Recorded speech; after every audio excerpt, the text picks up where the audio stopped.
Last week, Ticketmaster confirmed it was hacked. The group claiming that it's behind the breach said it stole the data of some 560 million customers, and it offered to sell those details for $500,000 on the dark web. The 1.3 terabyte cache allegedly includes names, email addresses, phone numbers, and credit card details from users all around the world. It's not the first time hackers have tried to sell personal information on the dark web, nor will it be the last.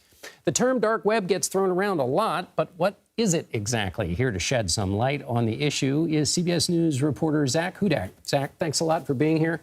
So what is this animal? What is the dark web? John, I think it's easiest to think about it as three categories of the internet. There is the surface web, which you or I or any layperson would think of as pretty much all of the internet. That's what you can search on Google and find.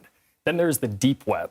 That's what you can't search on Google and find. You need to know where you're going and type that into the ULR bar or find it through some sort of directory. The third is the dark web, and that's where you need specific technology to get into it. You need to use a certain kind of browser that is made to function in a way a little bit different than everything else on the internet. It functions in a way where you are encrypted on both ends, so neither you nor the website you're visiting know where you are or who you are.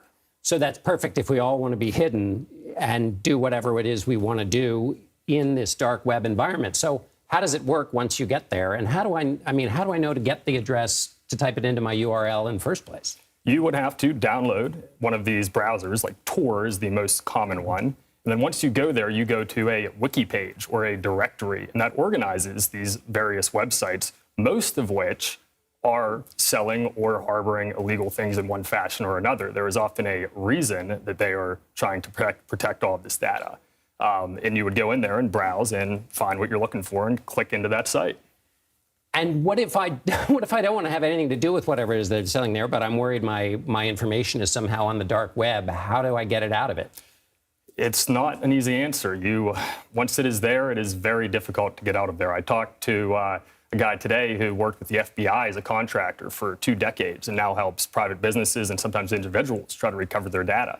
Sometimes what it comes down to is actually paying to get that data back, buying it, pretending that you are someone who's going to use it in an illegal way, but actually just buying it so you have it back.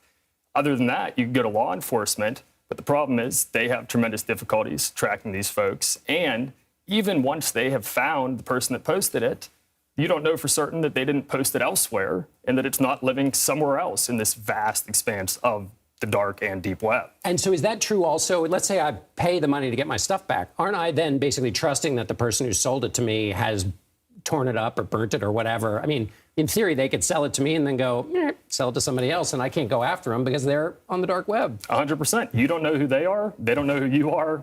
You have no recourse. Is this all nefarious? Well, 2 questions as my last question. One is, what else is being sold on there other than secret information? And then is it always nefarious and bad, the dark web?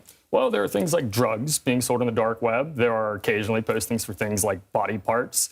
It's very difficult to actually look at the data on this. The only meaningful tranche of it is from about 10 years ago. And since then, the main browser has changed things so that not as much is tracked. But there are many things you can find on there. There are different things, though, that the people who created the dark web as we know it had in mind. There was really a libertarian ideal behind this. These are folks who were saying, the internet really should be a place where you are anonymous, where you are not effectively paying with your own data, with a little piece of yourself when you go to a website. So they wanted to create this ultimate free place, free marketplace. What we're seeing, though, is that to have a safe environment, we need some laws. We need some structure of a society. Zak, fantastic. Really appreciate it. Zak Hudak.